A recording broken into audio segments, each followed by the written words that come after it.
WCBI News at 10 starts now. Mississippi leaders are ramping up the response to the coronavirus outbreak. Thanks for staying up with us tonight. In a briefing 2 days ago, Governor Tate Reeves described what he called a resource-constrained environment for dealing with the epidemic.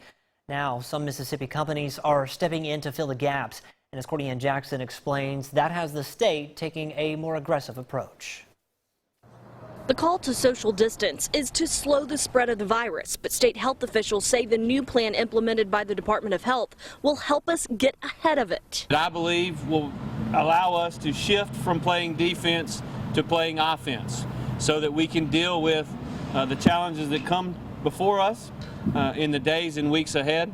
I want you to see a lot more cases next week because we're finding them. When it comes to finding those cases, the new plan is more aggressive not only with testing, but what happens after those results. One of those being mandating those who test positive to stay home. We'll do a one-on-one visit, issue in a nice way, an isolation order so people understand, and people are usually very receptive to it. And there are clear legal implications, that fines and even imprisonment if there's lack of compliance. And also doing a more thorough job of finding all the others they may have potentially infected. So that we then identify that second tier of individuals who are likely to be the next generation of infection. The health department will also do more investigations into outbreaks. If you look at what drives a lot of the disease transmission, especially within the populations that are most vulnerable, it's going to be when disease gets into a nursing home. Or maybe you have a disease transmission within a funeral. Finally, they'll use the data breakdowns to focus on community outbreak response, knowing some cities and counties have different levels of resources available, and some may need to take more steps than just social distancing. Should the public health experts make a determination that there is a region or a county or a city that needs a shelter-in-place order, I am prepared to enter it. Courtney Ann Jackson, WCBI News. Officials add they don't want Mississippians to let their guard down with precautions. They say the outbreak is just ramping up. An executive order from Governor Reeves earlier this week has been causing a bit of confusion for local governments and has local businesses trying to balance the desire to follow the law and the desire to keep their doors open. Riley Martin has more. As Dr. Chris Whitehead placed his to-go order at Bulldog Burger, he was practicing CDC guidelines we're all familiar with. Making sure to stay at least 6 feet away from anyone. I'm going to wash my hands for at least 20 seconds after, touching anything, whether that be a doorknob or a pen or whatnot. But, I'm just excited to be out and, see some sunshine and try to interact in the community as best I can. Keeping the public safe and helping stop the spread of the coronavirus has led to executive orders for mayors all around the state. This past weekend, Tupelo Mayor Jason Shelton issued a shelter-in-place order and also closed dining areas inside restaurants. But on Tuesday, Governor Tate Reeves issued an executive order banning any gathering of 10 or more people. His order also closed all restaurant dining rooms unless capacity is limited to a maximum of 10 people. The city of Tupelo tries to enforce something beyond the governor's order, then it's invalid. So, we have to follow the governor's order.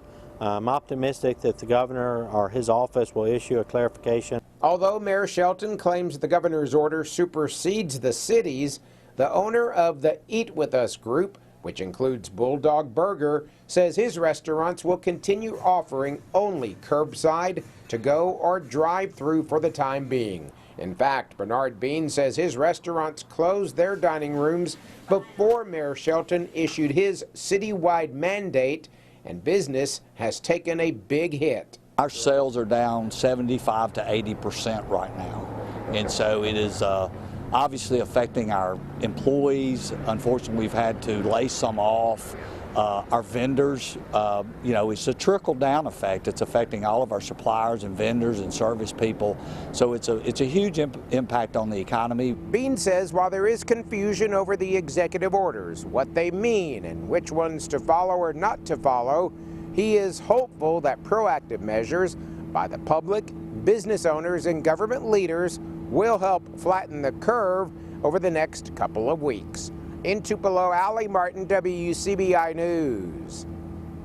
Late this afternoon, the governor's office issued a supplement to the executive order, which reads in part, "We've established a statewide standard of social distancing and defining essential businesses to slow the spread." It goes on to say that no measures can be adopted that are less restrictive than the executive order, and any existing local measures can remain in effect as long as they provide the same minimum standards established in the executive order. New tonight, public school kids in the state of Alabama will finish the school year through distance learning. Alabama Superintendent of Education Eric Mackey said today that the state is developing a plan on how it will work. Governor Ivey said that schools will use online lessons or take-home packets. So far, the state has more than 500 COVID-19 cases and 1 death related to the illness. If you've been out and about this evening, you've been soaking up some mild weather. You've also noticed, most likely, looking back to the west, a big bright dot in the western horizon, and that is the planet Venus. You can see it right there with our Louisville, Mississippi Skycam, just about getting close to setting here. Temperatures are in the 60s and low 70s, a little bit cooler in those shelter spots where the wind has slackened off, like the Columbus Air Force Base, but still in the 70s there in Tupelo at 71. Here's our first alert forecast, and here's Snoopy and Callie getting familiar with each other right there, getting ready for another great day if you like the sunshine and the warmer weather. Now, we may see some clouds in the morning, low 60s, but by the afternoon, well into the 80s, much like today. A bit breezy, just like summer, Scott. Your full forecast in just a few minutes. President Donald Trump says his administration is revising social distancing guidelines and will begin to classify areas as high, medium, or low risk. The move comes as the U.S. surpassed China and Italy and the number of confirmed coronavirus cases. Hardest hit now is New York City with nearly 22,000 cases. CBS's Tom Hansen has the latest from there. The growing number of coronavirus cases in New York City is overwhelming hospitals. People come in, they get intubated, they die, the cycle repeats. Elmhurst Hospital in Queens had 13 deaths in just 24 hours. I don't have the support that I need and even just the materials that I need physically to take care of my patients. Dr. Colleen Smith gave the New York Times a look inside Elmhurst's emergency room. All the patients in this room, all the feet that you see, they all have COVID. Today is kind of getting worse and worse. We had to get a refrigerated truck to store the bodies of patients who are dying. Mayor Bill de Blasio said hard-hit New York City is working to increase hospital capacity. Our goal is to triple the number of hospital beds in this city by May. He's urging the federal government to step up to provide more medical supplies and ventilators. We are pushing every possible button. We're looking under every stone. We're calling all over the country to find every ventilator we can get, and soon we'll be talking about the efforts to create them. President Trump announced the U.S. Naval Hospital ship Comfort will head to New York City Saturday. The ship will be arriving at New York Harbor on Monday. I think I'm going to go out and I'll kiss it goodbye. The Comfort will treat non-coronavirus patients, freeing up hospital beds in the city. Tom Hansen, CBS News, New York. We're going to send things back over to Chief Meteorologist Keith Gibson. Keith, another warm summer-like day. Hope ahead of tomorrow, for tomorrow, I guess. Yeah, we will have another warm day tomorrow here, Scott. Warm through Saturday, actually. Now, there will be a chance for some Saturday evening storms, but they will clear out just in time for Sunday. So the weekend, at this point, looking pretty good. We'll talk about it next. Your WCBI First Alert AccuWeather forecast with Chief Meteorologist Keith Gibson. Great weather out there today if you like summer and all that good stuff that goes with summer. Although it's a little bit too early to have these warm temperatures around here. You can see all that blue sky we had in Columbus and Louisville, Mississippi, Vernon, Durham's Pharmacy, Tupelo right there, a great sunset. But that was today. We had these record highs, mid and upper 80s from Tennessee into Mississippi, into Alabama. We talked about that earlier, 89 in Tupelo. We established a new record today. The record for tomorrow and Saturday also in jeopardy for Tupelo. Starkville, Columbus, we don't have the data yet in for today.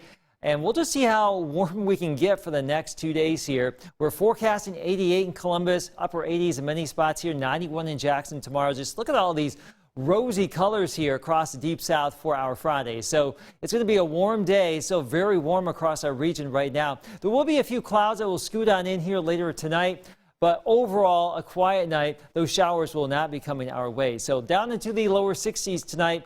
If the wind goes calm in your location, maybe a shot at the upper 50s, but in general, low 60s tonight. A few clouds in the morning, and we quickly warm into the 70s and then around 80 by noon, low 80s there, upper 80s in the afternoon here. So it will be warm everywhere, much like today across northeast Mississippi and west Alabama. We really overachieved in Tupelo today and got to 89. Could we do it again tomorrow? It's possible. Can't rule it out with these warm southerly breezes that will be developing. So that is tomorrow. Let's talk about your Saturday. Still warm and breezy, probably a few more clouds here, but we should still get well into the 80s. A chance for some strong storms or at least gusty storms possible Saturday night. We'll clear it all out just in time for your Sunday. So the weekend's looking pretty good, 75 there on Sunday. A low-end chance for some gusty storms here Saturday evening, Saturday night. We're thinking wind, the primary concern here. We're just keeping that in the low category across the board. Let's show you that with our hour-by-hour forecast. Tomorrow morning, 60s clouds. We'll break up the clouds.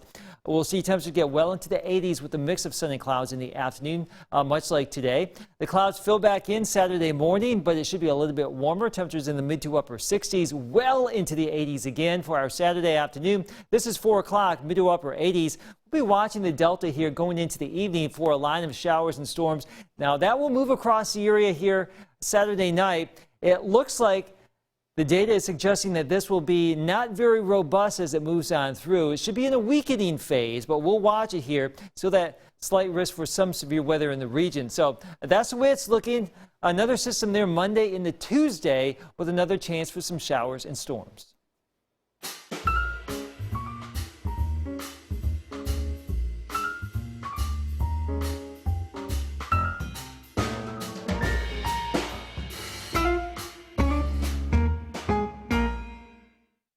Hey everyone, we're here with Bobby Burgess. Today's Uncorked, it's more of a serious note. You know, coronavirus is impacting the world, and right here at the U.S. and right here in North Mississippi, it's impacting us. Restaurant Tyler, I know they had to let some people go. A lot is happening, and it's impacting us in a major way. And Bobby's here to explain to us how you can help Restaurant Tyler, other local small-owned restaurants and businesses in our area. Yeah. So I did pour some bubbles. I think it just helps lighten the mood, gives us something to look forward to in the future. I like what you said, bubbles just make you happy. So we are cheersing to the future because at the end of this, we're all going to come out stronger. So when it comes to restaurants, restaurants are all about hospitality. We invite you into our homes. We take care of you. We want to give you a great experience, and now those roles are reversed. Yeah. Like you said, we had to let so many people go. We need people to come in and kind of take care of us now. In some ways that you can do that. Buying gift cards that you can use at a later date that allows restaurants and businesses, liquor stores, anyone to have money right now. Yeah, it gives you guys some revenue put in there. And you guys have also, you're doing takeout, curbside takeout now. Yes, if you can get out, we can, a lot of restaurants here and in Columbus, we can, and West Point, we can bring it out. We have designated spots to carry it out to there for you, or if you don't want to get out, there are a lot of delivery services like Lazy Guys. You have Starkle to Go, DoorDash, a lot of different ways that you can get that takeout food and just kind of support. And this doesn't just the to-go or the curbside stuff. It's not just for restaurants. Liquor stores are doing curbside right now. They just got it allowed temporarily by the ABC to where you can have your order paid for previously, and they'll drive it out to your car. We have several local liquor stores in Columbus and in Starkville. Yeah, here we have, you know, Sellers. They have a great selection. Scotty's has a wonderful selection. Jug in Columbus. And I like what you said about Sellers. They have the staircase there. So if you're not wanting to get your steps in, you know, you don't have to worry about that. You don't have to worry about toting it down the stairs. They'll do that for you. So, and Bobby, it's no secret that this has been really hard on you personally and professionally. I know you and I have had some very deep conversations about this. What is the one thing that you've seen maybe a light at the end of the tunnel through this so far? Well, through this, for me, I'm currently watching all of my friends get let go.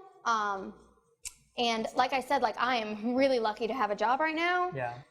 Especially because SOMs are the first to get let go, so are bartenders, so are a lot of kitchen staff. So watching that happen all over the other country and seeing in their own communities, but especially in ours, people step up to help us.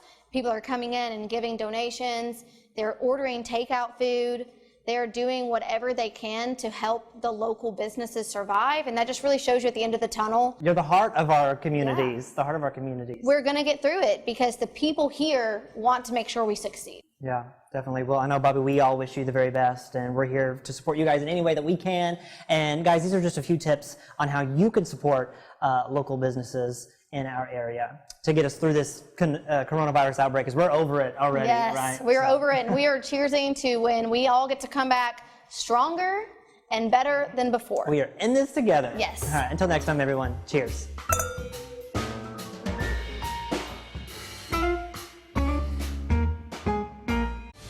You're watching WCBI News at 10 with Scott Martin.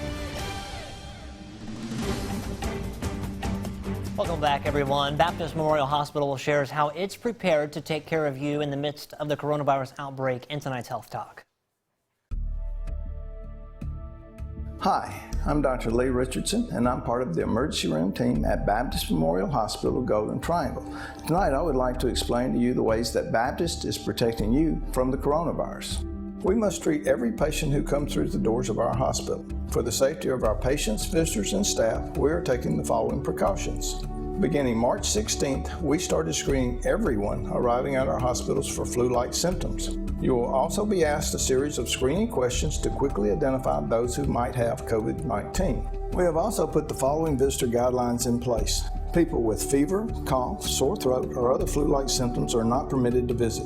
People who have traveled to a high-risk area for COVID-19 or have had contact with a person known to be infected with COVID-19 are not permitted to visit. Children 17 years old and younger will not be allowed in the hospital unless they are patients receiving treatment, have appointments, or approved by the CEO or their designee. Hospital will use discretion and may screen visitors for signs and symptoms of infection. There will be no visitors allowed in our transitional care, skilled nursing unit, or our behavioral health unit.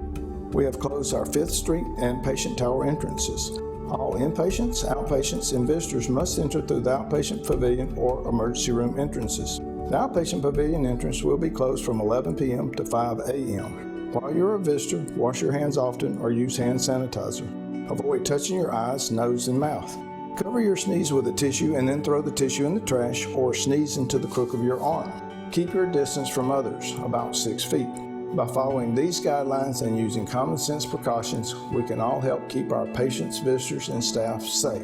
Join us next time for Health Talk with Baptist. Mail your topic suggestions to healthtalk@wcbi.com. Health Talk has been brought to you by Baptist Memorial Hospital Golden Triangle. To help prevent the potential spread of coronavirus, Baptist Golden Triangle has made significant changes to its visitor policies. You can find the updates at Baptist Golden Triangle's Facebook page, or you can just call the hospital. And Noxapater has found its next head football coach. Find out who it is next in sports. Your WCBI Sports with Courtney Robb. Noxapater welcomes in a new era of Tiger football. Roy Rigsby takes over as Noxapater's newest head football coach. The Tigers making it official on Twitter. Rigsby joins the Tigers with 17 years of experience, replacing former head coach Casey Orr. Orr left the program in February to take over the head coaching job at Kosciuszko. Rigsby joins the Tigers after coaching for 5 seasons at Notches High School. He resigned back in December of 2019. During his stint with the Bulldogs, Rigsby finished with a 27-41 overall record, 2 winning seasons, as well as led Natchez to a 5A playoff appearance back in 2018. With the abrupt end to the SEC season, coaches have found themselves with a lot of spare time. A pair of Ole Miss head coaches spent Wednesday morning using that time for good. Head baseball coach Mike Bianco and head basketball coach Kermit Davis assisted the Oxford School District by passing out laptops at Oxford Elementary. Bianco said in a tweet that he was proud to be a part of a community that cares so much about children and education. Tragedy has struck Mississippi State head football coach Mike Leach's former team, Washington State. On Tuesday, Bryce BEEKMAN, a red-shirted senior defensive back, died in an apartment in Pullman, Washington. Paramedics had been called to the home for quote-unquote breathing problems, and his death is under investigation. The Baton Rouge native started in all 30 games last season under Coach Leach. Leach took to Twitter on Wednesday, saying heartfelt thoughts and prayers go out to the BEEKMAN family and the Washington State community. Bryce was an incredible kid who always had a smile and a kind word for everyone. Everyone's favorite Saints quarterback Drew Brees making a big announcement on social media about an even bigger contribution. Brees posting on his Instagram page that both him and his wife Brittany are pledging $5 million to the state of Louisiana to help with coronavirus relief. Brees also saying in his post that they would be mobilizing their partnerships, such as Second Harvest Food Bank and Jimmy John's, to help prepare and deliver over 10,000 meals a day. Fantastic. This includes children on meal programs, seniors, and families in need. The Saints stated that Brees and Brittany would continue doing so for Louisiana for as long as is needed. That's it for sports. We'll be right back. Here's our 7-day forecast. Ooh, and you can see my cleaning bottle right here. Look, we're trying to stay prepared. We're getting ready for it. So use that as advice. That's what you got to do. We wipe down everything after the show. So for tomorrow and Saturday, we are warm, breezy, summer-like here. A chance for some evening storms there Saturday. Scott, another system as we get into early next week. We're prepared, right? We're prepared and we're far apart. That's how it's going to be for a while. Stay away. Have a good night, everybody. We'll see you tomorrow.